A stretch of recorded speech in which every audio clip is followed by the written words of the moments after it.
Buenas noches con todos. Empezamos lo que es el segundo día de capacitación, sin antes de mencionarles unos pequeños informativos, ¿no? Para el día lunes, por motivo de lo que es el Día del Trabajador, se ha tenido como fecha especial feriado aquí en lo que es Ecuador y se ha tenido como día de feriado. De esta manera continuaríamos lo que es el día martes 3 de mayo, lo que sería el tercer día de la capacitación. También informarles que el día de hoy, debido a problemas de fuerza mayor, el docente José Salazar no va a poder asistir hoy. Así que la sesión de hoy día únicamente se va a transmitir un pequeño video de unos 45 minutos que ha grabado el ingeniero para ustedes. De esta manera, en 45 minutos se les pasará el video y se les pasará la lista de hoy día para que puedan registrarse. Así que la clase de hoy será únicamente de 1 hora. Esperando sepan disculpar al ingeniero que tuvo unos problemas con las cruces de actividades entre la universidad y la de hoy día. Así que les transmitirá lo que es un video que grabó él para ustedes. Espero que lo puedan mirar.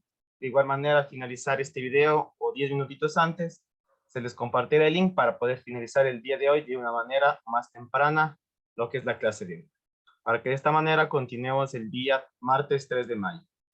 Sin ninguna otra pregunta que hacerles o que tengan, por favor les voy a transmitir el video para que lo observen durante el tiempo de clase. Sí, son 40 minutitos, por favor, ¿ya? Así que la clase de hoy será un poco más corta. Para la asistencia, ustedes me podrían ayudar. No he podido, ayer no, la clase de ayer no la pude, digamos, no pude hacer lo de la asistencia y pues hoy se me pueden ayudar, Listo, por favor. listo, no hay ningún problema. Como les mencionamos, de los 10 días tienen que cumplir mínimo el 80% y también se les va a compartir. Así que no hubiese ningún problema, ¿no? Hoy se puede anotar, no pasa ningún problema, ¿no? De los 10 días pueden únicamente faltar 2 días y no hay ningún problema en el certificado, ¿no? Estar pendientes ahí, ¿no? Cualquier día o escribirnos también a nuestras redes sociales en el caso de que no hayan podido inscribirse lo más rápido, ¿no? Listo, ¿no? Según tengo en martes 3 de mayo, recuerden, ¿no? Martes 3 de mayo, cae lunes cae 2 y martes 3. Listo, en este momento les voy a compartir. Si es que no poseen alguna pregunta, pueden realizarla directamente al micrófono o por el chat. Entonces, como decías, clase el lunes y martes, ¿cierto? No, el lunes 2 de mayo no hay clases. De ahí seguimos desde el martes, miércoles, jueves, viernes, ¿no? Perfecto, Listo. gracias.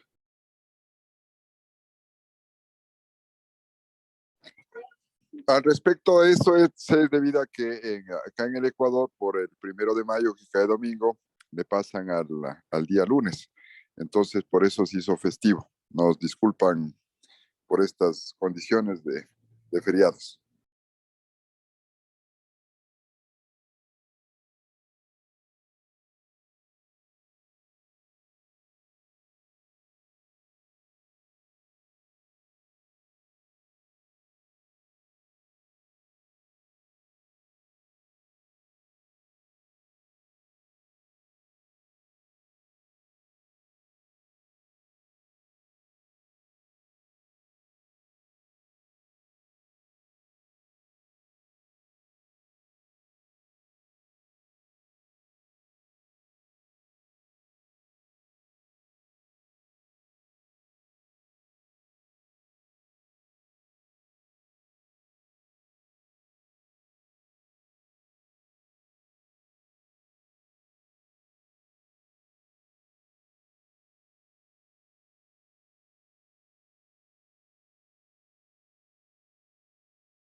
Listo, espero que puedan observar de la mejor manera.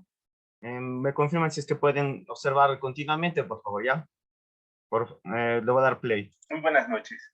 En esta ocasión vamos a continuar con la dinámica que teníamos el día de ayer. Sí, vamos a retomar ese acercamiento que ya tuvimos hacia lo que es la computadora como tal, en la cual mencionábamos que es un dispositivo electrónico que nos permitía procesar información. Y esa información normalmente viene contenida dentro de los datos, y los datos normalmente son presentados a través de algo, ¿sí? Vamos a tener unos datos de entrada, que pueden ser sonido, texto, imágenes, una tecla presionada, etcétera. Y esos datos son procesados para generar una salida. Y esa salida normalmente es presentada pues, a través de pantalla, a través de unos periféricos, como pueden ser también los parlantes, etc. ¿Sí? Entonces, vamos a continuar con esa dinámica, pero antes de eso, pues quiero mencionarles que en esta sesión hemos, bueno, tuvimos que realizar una sesión asíncrona, en este caso una clase pregrabada, que mientras ustedes están conectados de forma sincrónica, pues van a estar revisando esta grabación, pero pues ha habido un cruce con algunas actividades y por lo tanto no me fue posible o no me va a ser posible pues estar presente al momento de la sesión. Es por eso pues que entonces vamos a transmitir con la ayuda del grupo de la IEEE.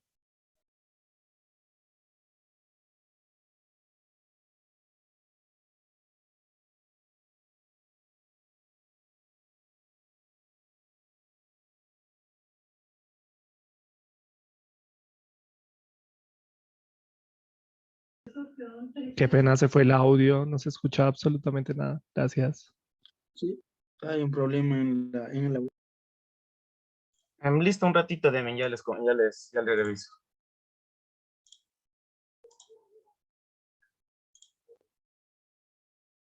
Aquí está.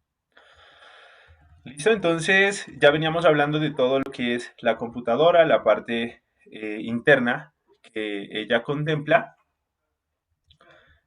Y pasamos, bueno, todo esto lo saltamos de una forma rápida y nos centramos fue en esto, ¿no? En el software de la computadora, que es nuestro objeto, digamos, de interés en estos aspectos, ¿no? Porque el software es lo que nosotros codificamos, son las instrucciones, las sentencias que nosotros escribimos o codificamos dentro de algún lenguaje de programación para poder generar algunas acciones, principalmente controlando y coordinando tanto el hardware como también el mismo software del equipo.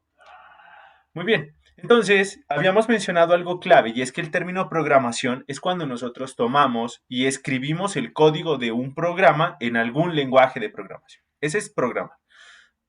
Tener un código, ¿sí? Bueno, tener un algoritmo y llevarlo a una escritura o codificación dentro de algún lenguaje que nosotros determinemos. Entonces, resulta que dentro de los lenguajes de programación, para que un procesador pueda realizar un proceso, se debe suministrar un algoritmo.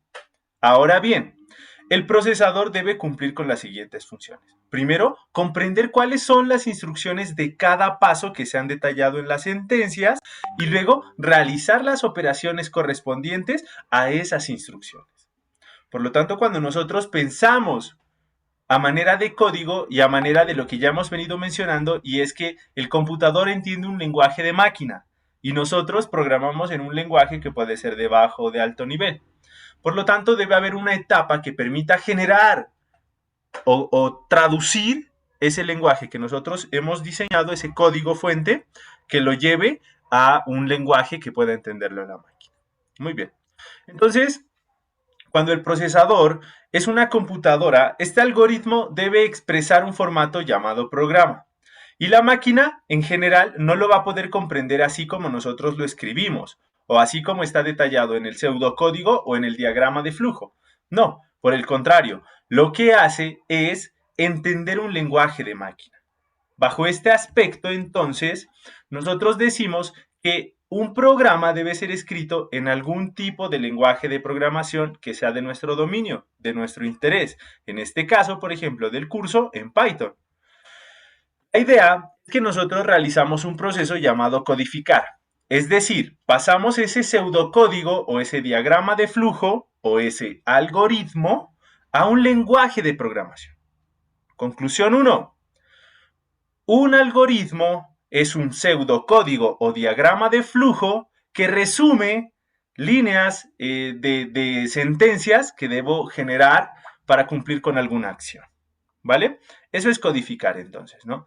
Llevar ese algoritmo que ya les he mencionado, ¿qué significa? Es decir, un pseudocódigo o un diagrama de flujo. Entonces, codificar es llevar ese algoritmo a un lenguaje de programación.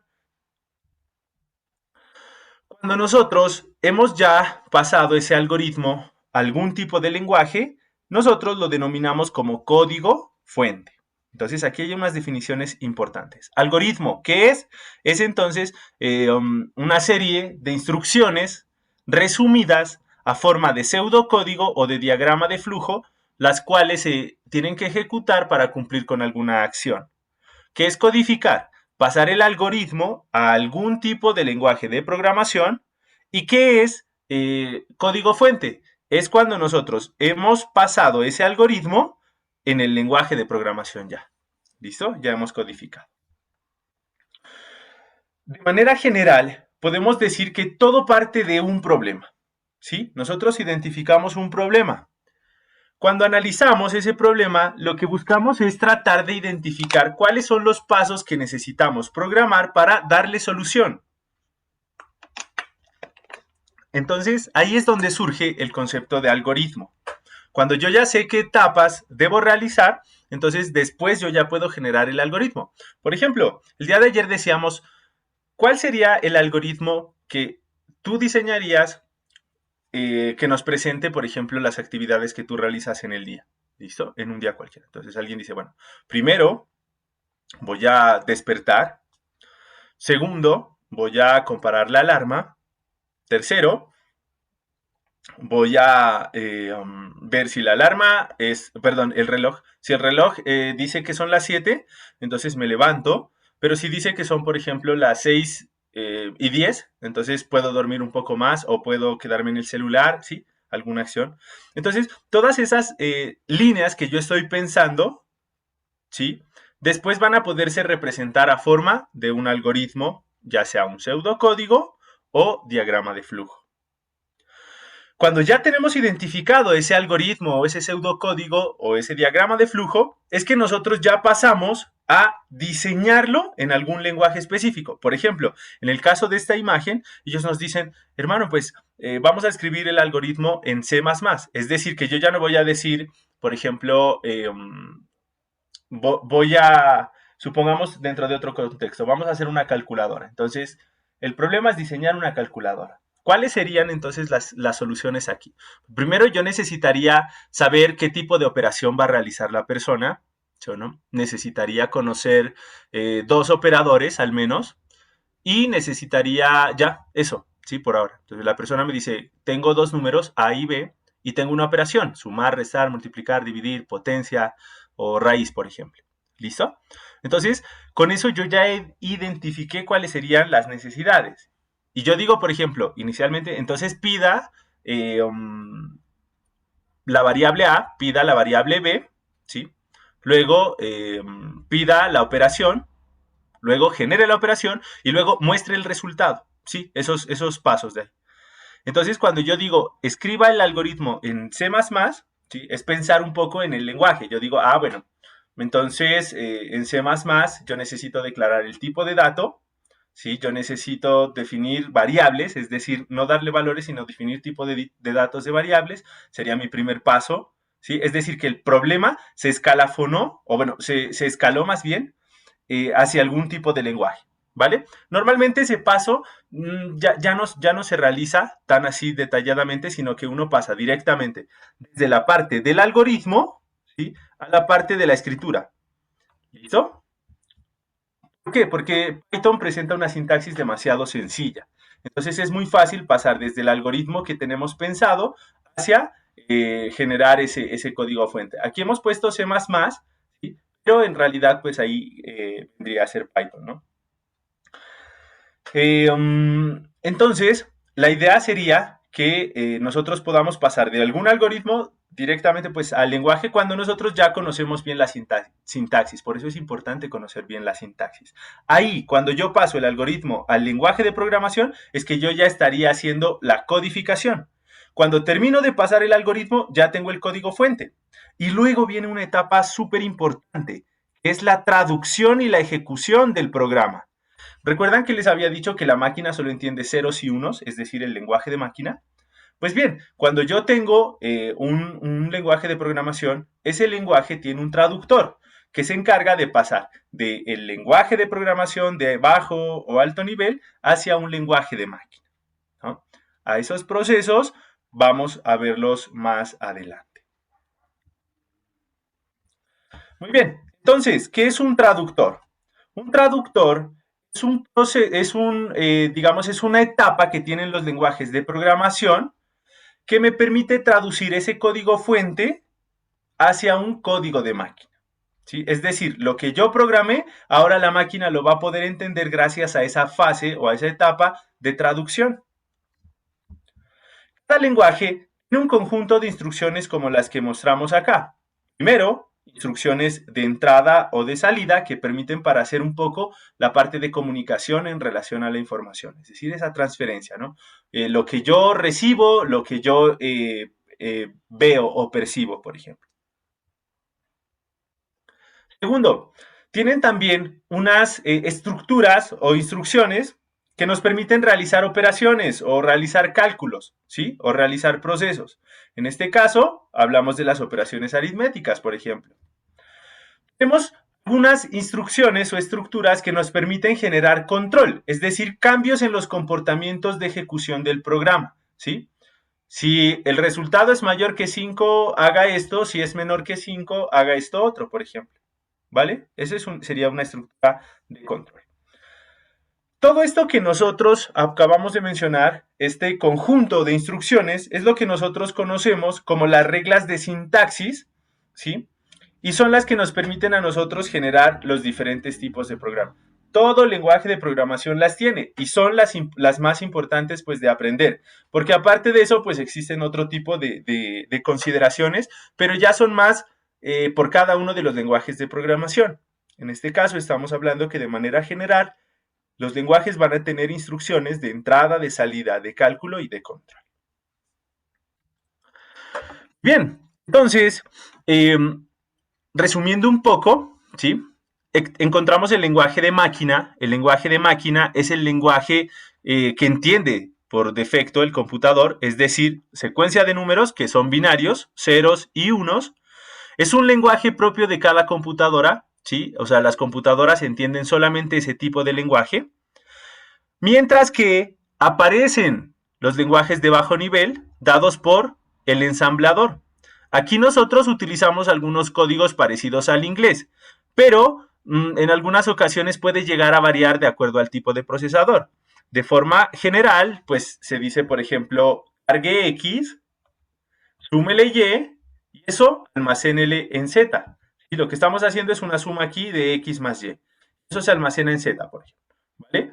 Entonces, miren que no es tan fácil, sino que ya se resume en códigos, ¿sí? Por ejemplo, load, add, store, ¿sí?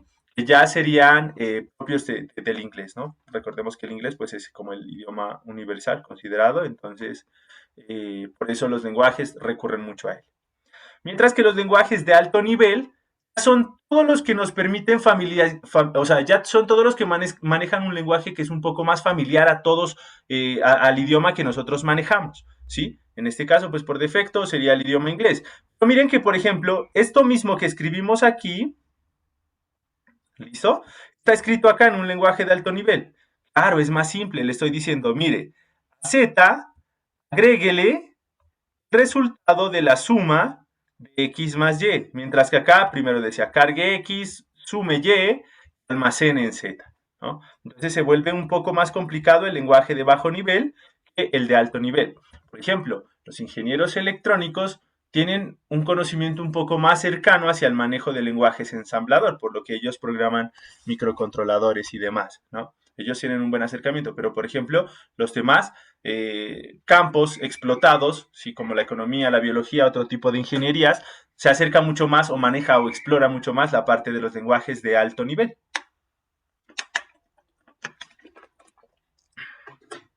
Muy bien. En cuanto a tipos de lenguaje, En cuanto a tipos de lenguaje, entonces, ya vimos que lo podemos clasificar por lenguaje de máquina, que es el lenguaje que entiende la computadora, el lenguaje de bajo nivel o ensamblador, que es el más cercano al de máquina. En este caso, pues, digamos que se manejan mucho la parte de códigos específicos, ¿sí? Y cuya sintaxis es un poco más compleja de manejar, mientras que los lenguajes de alto nivel son más cercanos al uso cotidiano de nuestros lenguajes, ¿no? Y de las notaciones matemáticas conocidas y demás. Es independiente de la máquina. Así que también podemos tener ahora la clasificación de los tipos de lenguaje de acuerdo a la forma de la traducción. Recuerdan que cuando yo genero el código fuente, para poder finalmente presentar el resultado, lo que yo debo realizar es pasar ese código fuente a un código de máquina. ¿Y eso quién lo realiza? Lo que vamos a ver a continuación. Entonces, aparece por acá los tipos de lenguaje compilados, interpretados, los intermedios. Los compilados son los que toman todo el código, ¿sí? O sea, yo genero un código, ¿sí? Un código fuente, toma todo ese código, a partir de ese código genera los binarios. ¿Listo? Genera los binarios. Esos binarios son ya ejecutados por nuestra computadora, nuestro equipo, ¿sí? Es decir, toma todo el código, todas las líneas deben ya estar escritas de tal forma que funcione. Cuando yo lo compilo, ¡pum!, genero unos binarios y esos son los que lee nuestra computadora. Lenguajes encontramos aquí, pues encontramos a C, a C++, ¿sí? Y a Go, por ejemplo. Ahora, lenguajes interpretados. Lenguajes interpretados, podemos hablar de que ellos requieren de un programa que va a leer las instrucciones del código en tiempo real y las va a ejecutar. De forma general, podemos decir que él toma línea por línea del bloque de código y la ejecuta. O sea, toma la primera línea, genera su binario asociado a esa primera línea. Toma la segunda línea, genera un segundo binario. Toma la tercera línea, un tercer binario. ¿Sí? No necesita que ya esté todo el código. Yo lo puedo ir haciendo de forma continuada, ¿vale? De forma continuada. Muy bien. Entonces, aquí aparecen lenguajes como JavaScript, como Python, como Ruby, ¿no? MATLAB también, por ejemplo, nos permite hacer este tipo de programación, ¿no? A través de un lenguaje interpretado. Hay otros tipos de lenguajes que son intermedios. ¿Qué quiere decir esto? Que generan una compilación y generan una interpretación. Bueno, siendo primero la parte de interpretado y luego compilado, ¿no? O compilado y luego interpretado, ¿no? O sea, ellos organizan. Por ejemplo, aquí aparece Kotlin, Scala y pues el conocido Java, ¿sí o no? Entonces, ¿qué se hace? Se compila el código fuente a un lenguaje intermedio y este último se va y se ejecuta en un entorno virtual. Por ejemplo, cuando instalamos Java, ellos dicen el Java Development Kit, ¿sí? Que sería un kit, un conjunto de herramientas para poder desarrollar en Java. Y dentro de ese kit aparece algo que se llama el Java Virtual Machine, que sería la máquina virtual de Java. Y es lo que nos mencionan aquí. ¿Listo? La máquina virtual que ejecuta este código fuente, ¿no? Alguien llega y dice, no, es que Java es compilado, es un lenguaje compilado. Sí, es un lenguaje compilado, pero se considera intermedio porque no se ejecuta directamente el código compilado en un lenguaje de máquina, sino que se ejecuta dentro de un entorno virtual. Y ese entorno virtual es el que se encarga de hacer la interacción con el sistema operativo.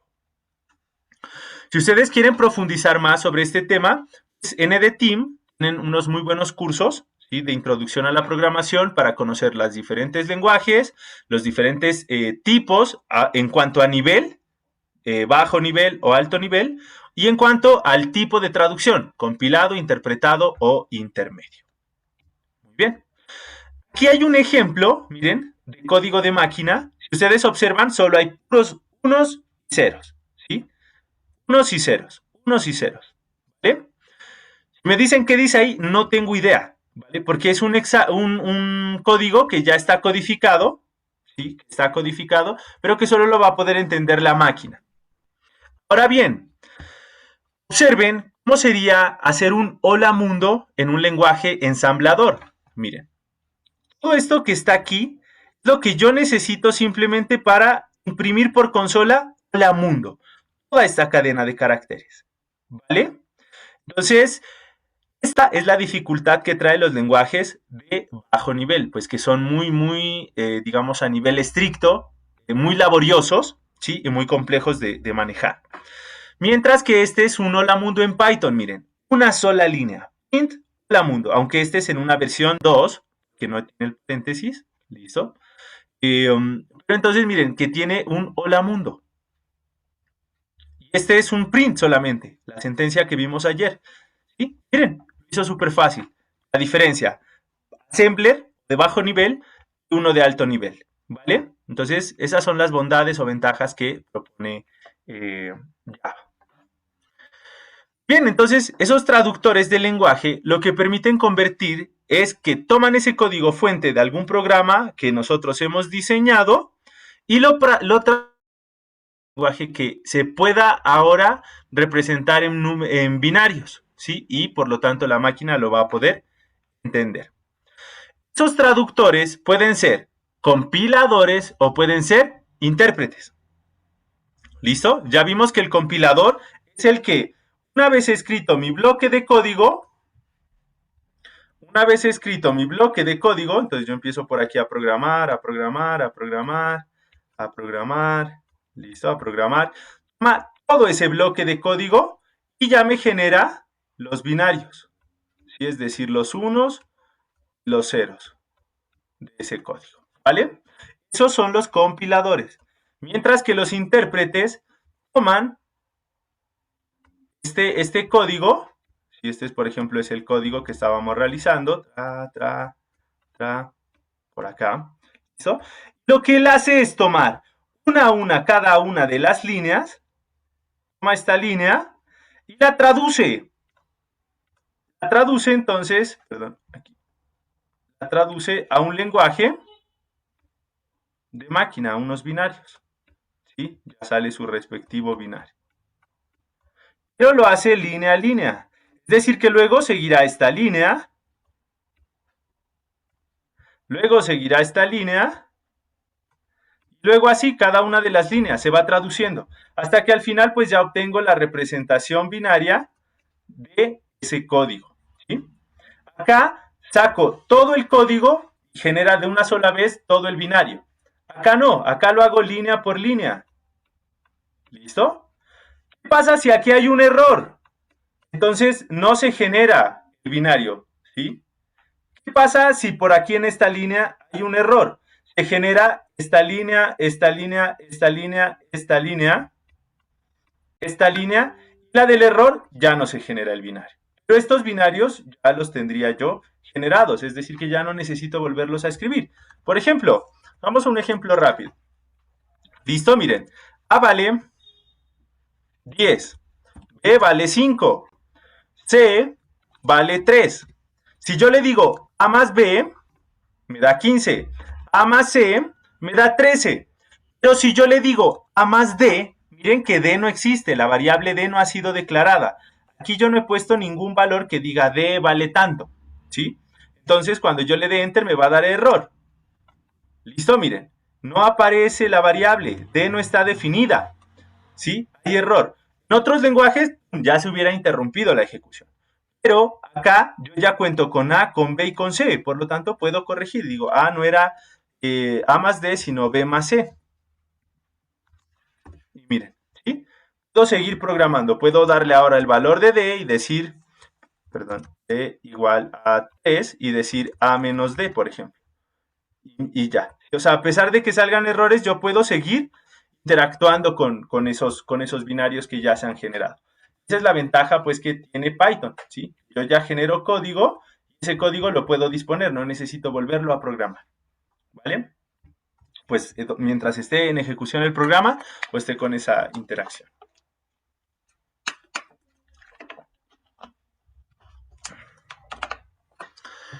Muy bien, entonces, los intérpretes, ¿qué hacen? Toman el código fuente, lo pasan a un lenguaje de máquina, y ese lenguaje de máquina ahora ya es ejecutado por el código de la máquina, ¿sí? Pero lo hace línea por línea. ¿Cómo es el proceso de traducción de un intérprete? Se traduce la primera sentencia del programa, se detiene la traducción, se ejecuta la línea. Luego se toma la segunda línea de código, se traduce, se ejecuta. Tercera línea, se traduce, se ejecuta. Cuarta línea, se traduce, se ejecuta. Es decir, que él se detiene, una vez traduce la línea, se detiene para ejecutarla, ¿sí? Se detiene para ejecutarla. O sea, él está haciendo esta traducción, se detiene, ejecuta, se detiene, ejecuta, se detiene, ejecuta, y es por eso que de pronto en algunos casos pues lleva un poco más tiempo, o se demora más, digámoslo de cierta forma, un programa generado en un lenguaje interpretado, ¿no? Los compiladores, ¿qué hacen? Toman código fuente, traducen al lenguaje de máquina y ejecutan el código. Si uno ve, pues dice, caramba, es lo mismo, sí, en el propósito, que es traducir el código para que se pueda ejecutar. Pero el compilador lo que hace es tomar el programa completo y realizar la traducción de todas las sentencias que hay, ¿sí? Es decir, en una sola pasada hace la traducción de todas las sentencias. Y luego depura para que de pronto eliminar errores que puedan existir dentro del código fuente. Y ese código es el que nosotros vamos a ejecutar, ¿vale? Es decir, todo el código. No, a diferencia del interpretado que toma línea por línea, toma la primera línea, la traduce, la ejecuta. Toma la segunda línea, la traduce, la ejecuta. Es lo que estamos haciendo acá, por ejemplo.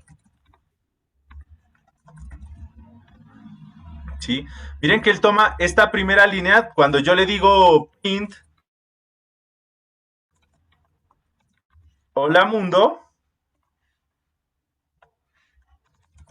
¿listo? Print, hola mundo. Entonces, esto es lo que yo veo, esto es lo que yo programé, ¿sí? Para que muestre este mensaje. Pero ¿qué hizo?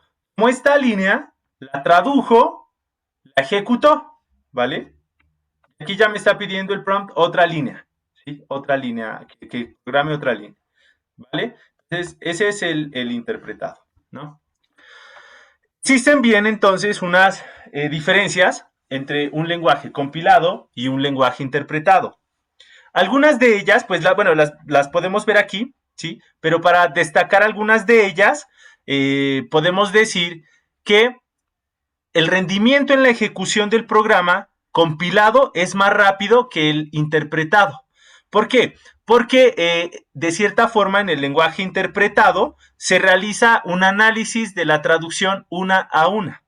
Entonces eso gastaría más tiempo que realizar un solo análisis, digámoslo de esa manera, ¿vale? Podemos decir también que cuando nosotros estamos compilando y hay un error, se detiene la compilación y toca volver a revisar código. Mientras que en el intérprete se detectan los programas en la marcha, es decir, mientras estamos ejecutando el código nos damos cuenta si hay un error y pues corregimos esa línea, ¿vale? En cuanto a flexibilidad, el compilado es más flexible en el uso de la memoria para el objeto que se ha generado al momento de generar la traducción. Mientras que el intérprete es más flexible para que el programa pueda usar la memoria. ¿Listo? Esas serían como las consideraciones, pues, a grandes rasgos entre estos aspectos. Ahora bien, resulta que también hay unas generaciones para los diferentes tipos de programas, ¿vale? Esto, bueno, yo lo voy a mencionar, digamos, de acuerdo al conocimiento, a lo que hemos hablado con compañeros y demás, pero pueden existir diferencias, ¿sí? Puede existir incluso que gente diga, no, eso no es así, las primeras y segundas generaciones están bien, pero la tercera, cuarta y quinta yo no estoy de acuerdo, etcétera, ¿vale? Pero bueno, esto es como, digamos, una forma de expresar la evolución que se ha venido dando para los diferentes tipos de lenguajes de programación. Empezando con la primera generación de lenguajes, ¿sí? Aparecían los lenguajes de bajo nivel conocidos como lenguajes de máquina, ¿sí? A ellos los llamaban así, los llamaban lenguajes de máquina y permitían programar las computadoras a un nivel muy bajo de abstracción. Prácticamente era generar los binarios directamente. En una segunda generación de lenguajes, empezaron a aparecer los lenguajes ensambladores de bajo nivel. Aquí ya la ventaja era que nosotros ya conocíamos unos comandos, ¿sí? Basados mucho en la sintaxis del inglés, ¿sí? Como los que vimos, load X, add Y, y eso store en Z, ¿sí? Entonces, cargue X, súmele Y y almacénelo en Z, ¿vale? Entonces aquí ya empezaban a aparecer algunas de las aplicaciones interesantes para la parte de edición de videos, la parte de gráficos o la parte de videojuegos. Ya luego entonces empezaron a aparecer los lenguajes de tercera generación, que ya son lenguajes de alto nivel. A veces las personas dicen, no, yo prefiero que a C se lo conozca como un lenguaje intermedio, entre bajo y alto nivel me refiero, un lenguaje medio, ¿sí? Pero la clasificación, pues digamos, viéndola por bajo y alto nivel, sería de alto nivel, ¿vale? Que es más cercano a nuestro lenguaje. Entonces aparecían lenguajes como C, C++, C Sharp, Java, Basic, JavaScript y Visual Basic. Y estos eran los que se consolidaron ya como los lenguajes fuertes, lógicamente pues que aparecen otros más, por ahora hemos listado solamente estos, ¿no? Como cuarta generación, la idea era que los lenguajes de alto nivel facilitarían la sintaxis de expresión que sea de tal forma, que sea muy cercana al lenguaje de expresión humano. Entonces, con el cuarto nivel lo que se quiso fue reforzar estos aspectos, es decir, que los lenguajes iban a tener declaraciones que sean tan similares al lenguaje humano que los vuelvan mucho más sencillos. Así que aparecieron lenguajes de cuarta generación, como la parte de Unix Shell, la parte de Perl, de PHP, de Python, de Ruby, de SQL. Pero, si ustedes se dan cuenta, y perdón que lo haya mencionado cuando dije lenguaje de programación, SQL pues no es un lenguaje de programación, ¿no? Sino más bien un lenguaje como de peticiones, que es orientado a la parte de programación con base de datos. Luego aparecieron la quinta generación, que ya son lenguajes que contienen herramientas que son más visuales, es decir, que nosotros podemos generar un proceso de programación basándonos, por ejemplo, se me fue la palabra, elementos gráficos, ¿sí? Y solamente tenemos que interconectar bloques y demás, ¿vale? Por ejemplo, si yo quiero cargar X, pues pongo un bloque que diga lea X. Si lo quiero sumar, pongo un bloque que va a estar relacionado a la suma. Y si quiero mostrar el resultado, pues va a haber un bloque para mostrar resultados, ¿sí? Entonces, estos lenguajes ya eran más como basados en herramientas visuales que facilitaban, pues, el proceso de programación. Algunos de estos lenguajes, pues, estaría la parte de Mercury, del Ops5 y del Prolog, ¿vale? Entonces, eso así como a especie de resumen. Por eso es que los lenguajes como C, C++, C Sharp, Java, de cierta forma han sido como los más tradicionales. JavaScript, por ejemplo, para la parte de desarrollo web, PHP, ¿sí? O Python. Entonces, digamos que todavía siguen en uso, a pesar de que eran en tercera generación, todavía están siendo bastante explotados, porque pues son lenguajes bastante depurados y que muchas aplicaciones han sido desarrollados con ellos, ¿no? Entonces se siguen manteniendo. Bien, entonces ya como para tomar esta recta como final, digámoslo así, de esta parte introductoria a conocer los elementos iniciales antes de empezar a generar programas, pues aparece algo que se llama paradigma, ¿sí? Paradigma. Paradigma de programación. ¿Listo? Paradigma de programación. Ese paradigma, o más bien esa palabra paradigma, es muy utilizada cuando hablamos de un contexto de programación. Y no solo de programación, sino de cualquier otro tipo de entorno o digámoslo, parte académica, ¿sí? Entonces, ¿qué es un paradigma? Pues serían el conjunto de todas las reglas, de todos los marcos, de todas las técnicas, ¿sí? Que me permiten a mí definir un modelo base para producir algo. Eso es un paradigma. Conjunto de reglas o de métodos que definen un modelo base para producir algo, ¿vale? Y en este caso, si decimos paradigmas de programación, pues sería el conjunto de reglas o métodos que definen un modelo base para producir código en algún lenguaje pues específico. ¿Listo? Eso es lo que nosotros llamamos paradigma y lo utilizamos para poder organizar y estructurar las actividades y tareas de tal forma que podamos programar correctamente dentro de un entorno de buenas prácticas.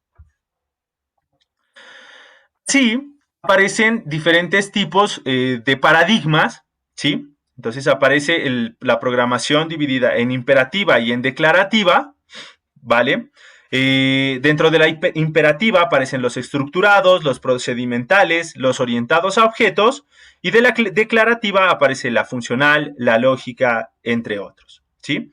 Por acá podemos ver que aparece Go, aparece C, ¿sí? Y dentro de orientado a objetos aparece Java, C++ y PHP, ¿vale? Python es un programa multiparadigma. ¿Por qué? Porque él me permite generar una programación estructurada y una programación orientada a objetos. ¿Listo? Entonces, cuando hablemos de paradigmas de programación, estamos hablando del conjunto de reglas, de métodos, de técnicas que utilizamos para poder generar programas, ¿sí? La programación orientada a objetos va a tener un tipo de paradigma, unas reglas, unos métodos, ¿sí? Digamos, aspectos a considerar para programar, mientras que la estructurada va a tener quizás algunos similares, quizás otros diferentes, ¿no? Y así, tanto con la imperativa como la declarativa. Los invito a que profundicen más en cuanto a estos tipos de programación, ¿no? Y los paradigmas: imperativo, declarativo, funcional, lógico, procedimental y orientado a objetos. PD Team, ellos han resumido la parte de los paradigmas en esta infografía, ¿sí? Entonces, ellos nos dicen, mire, el paradigma es el estilo que usted va a utilizar para programar de tal forma que pueda resolver un problema. Y dentro de los paradigmas más comunes encontramos el estructurado, el reactivo, el orientado a objetos y el funcional. En este caso solo vamos a hablar del estructurado y del orientado a objetos, ¿vale? Simplemente los demás pues quedan abiertos para que ustedes los puedan profundizar. La programación estructurada es una programación secuencial, es decir que las instrucciones van una seguida de la otra, ¿vale? Llevan digamos que un flujo, ¿sí?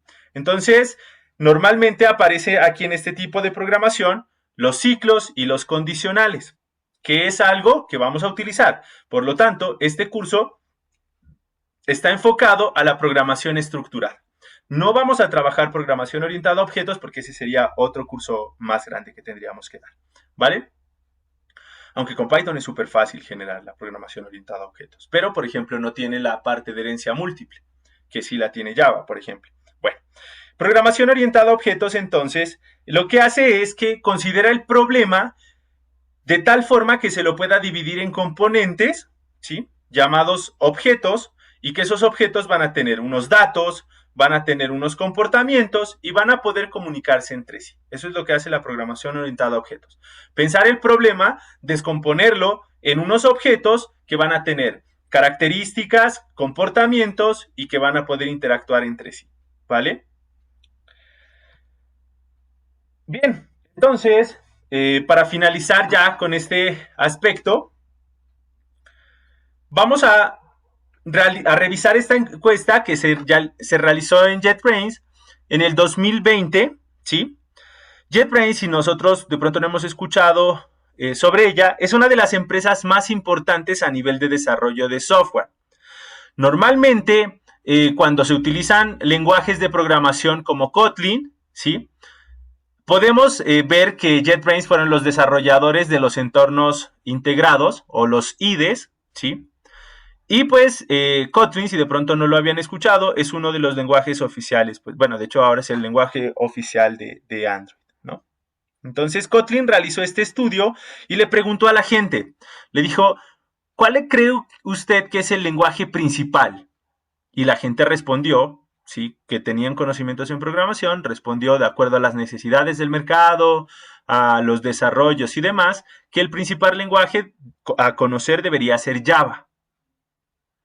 Les preguntaron cuál es el lenguaje más usado y la mayoría respondió que el lenguaje más utilizado es JavaScript. Y es lógico, porque hoy en día ya está haciendo muy poco el desarrollo web, perdón, el desarrollo de software de aplicación o de software de escritorio. ¿Listo? Ya está siendo muy reducido. Ahora todo es desarrollo web, ¿sí? Vemos página web por todo lado, aplicaciones web por todo lado, ambientes web por todo lado, ¿sí? Por lo tanto, JavaScript es uno de los lenguajes más utilizados también por esa bondad. Les preguntaron que cuál era el lenguaje más estudiado y la mayoría de ellos respondieron que estaban estudiando el lenguaje Python.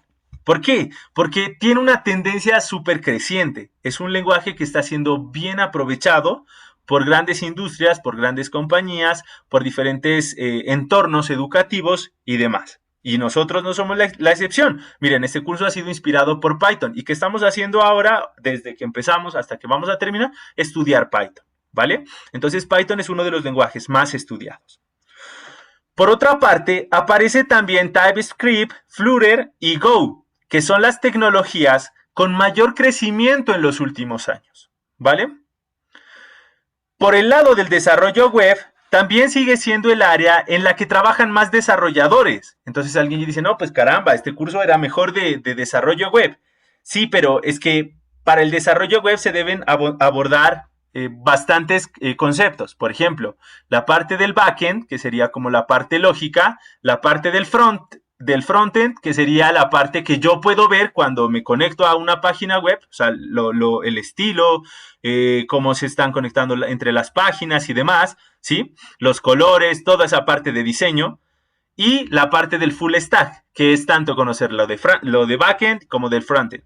¿Listo? Entonces, eso es lo que hoy en día está pegando muchísimo. Y Python se puede utilizar mucho en la parte de backend.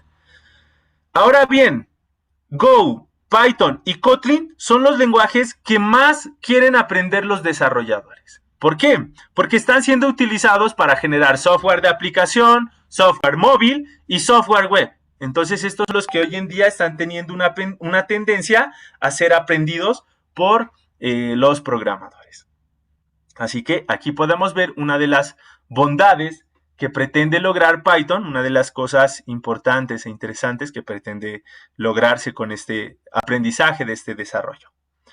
Algo muy claro aquí es que es muy común que la gente confunda, por ejemplo, HTML, CSS y SQL o incluso la misma línea de comandos con los lenguajes de programación.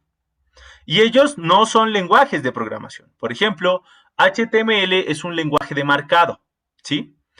CSS es un lenguaje que se genera codificación, pero no es programación, ¿sí? No se genera una etapa de traducción, de intérprete, de compilado, ¿vale?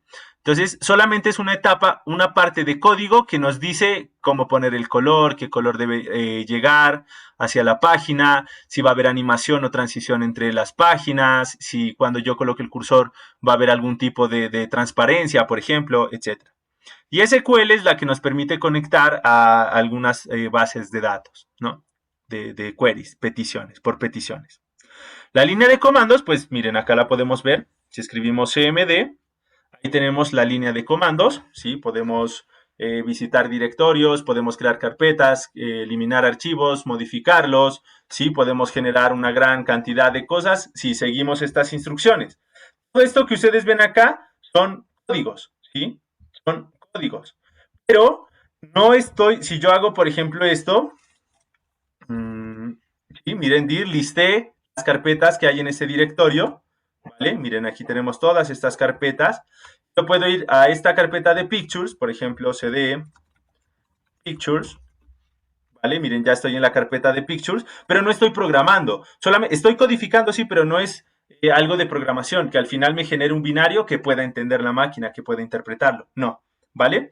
Entonces, esta parte de la línea de comandos, pues podemos utilizar códigos, pero más no, sin embargo, quiere decir que sea un lenguaje de programación, que estemos programando, ¿vale? ¿Con qué lenguaje aprender a programar?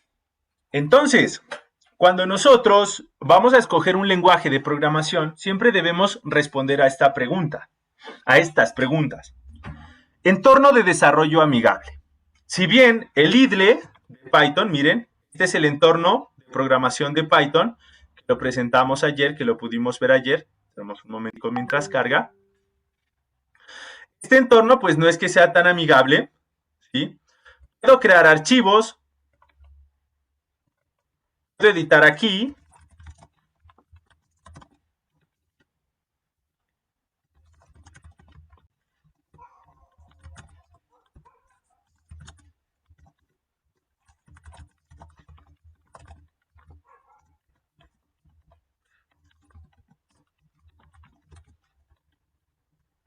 Listo, podemos editar. Estoy haciendo ahí un código rapidito.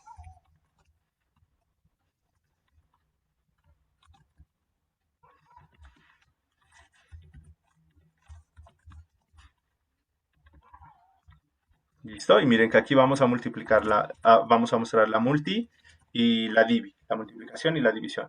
Entonces yo puedo ejecutar este código, me pide que lo guarde, voy a guardarlo por ahora en escritorio, le voy a poner aquí un nombre tentativo solamente.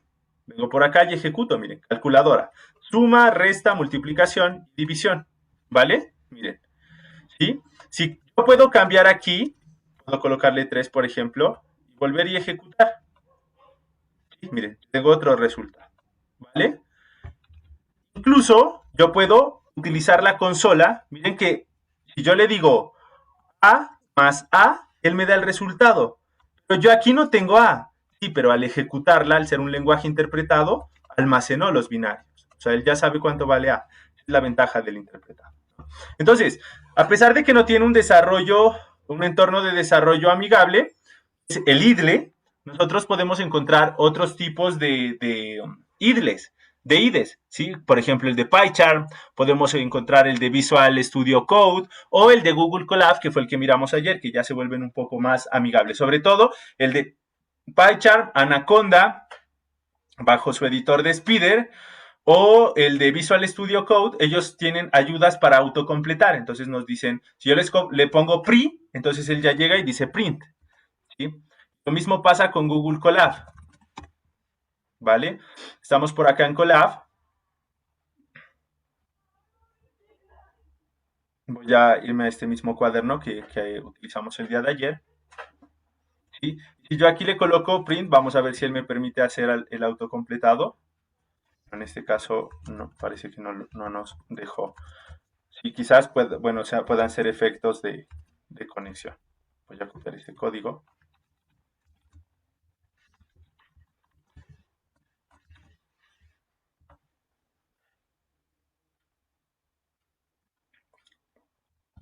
Esperemos que está inicializando. Ahí ya. Muestra el resultado.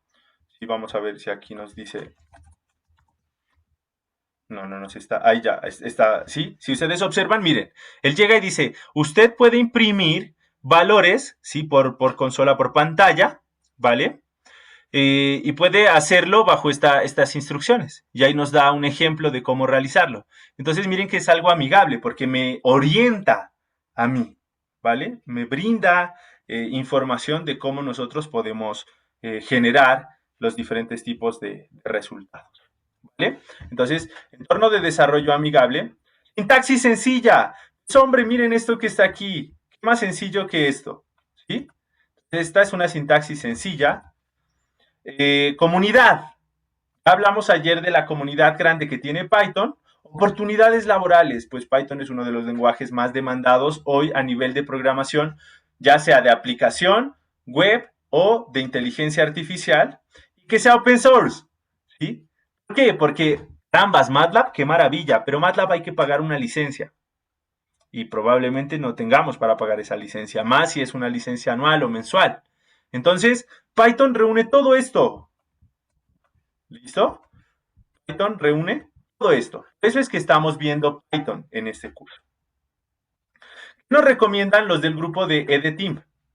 Si nosotros nos vamos a enfocar a la parte de la web, pues que aprendamos JavaScript, ¿sí? Necesitamos solo un navegador y ya, ¿vale?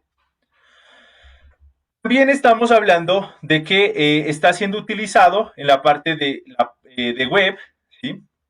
De móvil, escritorio y de IoT. Es una de las tecnologías emergentes que también ha sido bien explotada a nivel académico y de investigación y de desarrollo, ¿no? Como tal. Python es el lenguaje hoy en día más popular en casi todos los rankings, ¿sí? Su sintaxis es muy sencilla, es prácticamente como leer el inglés básico, es prácticamente hacer una lectura. ¿Listo? Se usa mucho en la parte de Machine Learning, de inteligencia artificial, seguridad informática, en la parte de desarrollo web y en la parte de Data Science, que son campos que actualmente están siendo muy bien pagados. Así que, por eso hemos decidido en este curso meternos de lleno a la programación con Python para poder encontrar las bases iniciales que tiene este lenguaje. ¿Listo? Entonces, con esto pues hemos finalizado esta sesión. Si de pronto tienen algún tipo de pregunta o demás, pueden hacerla llegar al monitor y el monitor me la retorna a mí. Yo respondo al grupo de Telegram o de WhatsApp para que así puedan atenderla. Y si no, la próxima clase, que sería el próximo lunes, estaríamos todos interactuando mediante este tipo de sesiones, ¿vale? El próximo lunes podré conectarme de forma sincrónica, es decir, que estaré con ustedes y vamos a revisar un poquito lo que es los diagramas de flujo y los algoritmos, ¿vale? No siendo más, muchas gracias por su asistencia, les envío un fuerte abrazo y vamos a hacerles llegar ya la primera actividad. Así que estén atentos que el día de hoy, bueno, más bien dicho, el día de mañana en la mañana les haremos llegar la primera actividad para que ustedes la puedan trabajar, puedan replicarla, reforzar lo que hemos visto hasta el momento y continuar aprendiendo. A todos ustedes, muchísimas gracias y deseo que tengan un feliz resto de día. Muchas gracias por su asistencia y por su atención. Hasta el día lunes.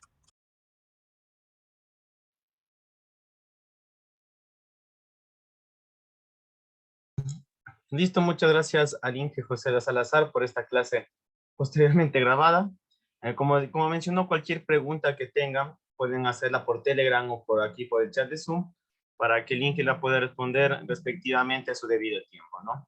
Así que ya en unos pocos instantes estaremos enviando lo que es el link para poder finalizar lo que es el día de hoy. Estar atentos, por favor, al chat de Zoom, se les va a enviar lo que es el link. De igual manera, recordar que el día lunes 2 de mayo, debido al feriado en lo que es Ecuador, no se tendrá asistencia, así que continuaremos para el día martes 3 de mayo. Y de igual manera, en el caso de que el Inge me mande cualquier deber, cualquier tarea a realizar, se las enviaré oportunamente para que ustedes la puedan resolver. Listo, en estos momentos se ha enviado lo que es el link de asistencia para que puedan anotarse y finalizar lo que es el día de hoy. Recuerden, si no tienen más preguntas, pueden realizarles en Telegram o en el chat de WhatsApp para que el Inge les pueda responder de manera oportuna. El link de la clase. El link está ahí, el link de asistencia está ahí hoy. El link sale que ya está completado. De asistencia, pero el de la clase, o sea, para volverla a ver, la grabación. Sí, en este momento ya se acaba la clase y se me renderiza y en unas 2 horitas ya está subido al YouTube. Ya se les envía el link por lo que es.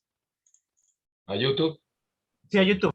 Ya se les envía lo que es el link para que ustedes puedan revisar la clase de hoy y la de ayer, ¿ya? Bueno, gracias. Listos, que no hay más preguntas. Sí, disculpa, en la asistencia sale que ya está, ya no se puede hacer nuevamente. Vuelvan a cargarle y ya se les carga de nuevo, por favor. Ahorita ya está abierto. Pueden continuar nomás. No, amigo, sale que ya se ha respondido. Parece que es el link de ayer. Listo, denme un momentito, por favor, ya les actualizo, ¿ya? Por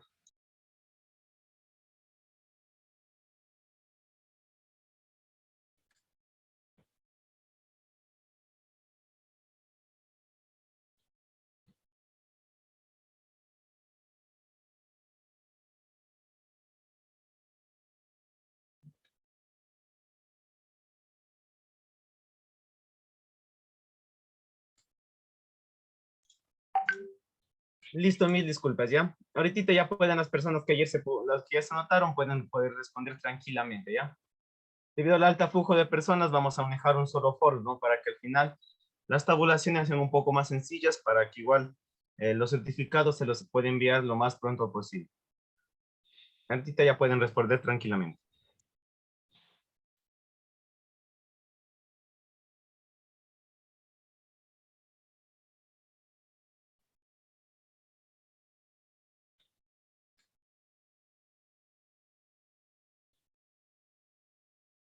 Listo, por favor. No, Listo, ahorita muchas ya. gracias. Sí. Sí, diga, por favor. No sale el nuevo link, que no ha llegado. Recarguen nomás el link, por favor. Ahorita ya pueden responder tranquilamente. Ya. Ah, el anterior.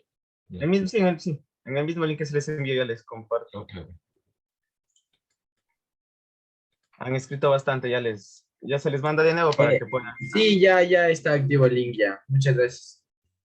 Listo. Por favor, anotarse lo más pronto. Creo que estará abierto hasta las 9:30 o 10 de la noche para que se puedan anotar lo más pronto posible. Me dice not share, switch account, require. Switch account, no entiendo eso. No. Disculpe. Me sale not share, switch account. ¿Puede enviarme al Telegram, por favor? Qué raro, porque ahorita ya está libre para que todos puedan anotarse. Ah, aquí está, ya, aquí está abajo ya entendí. Perdón. Listo. Hay que anotar el...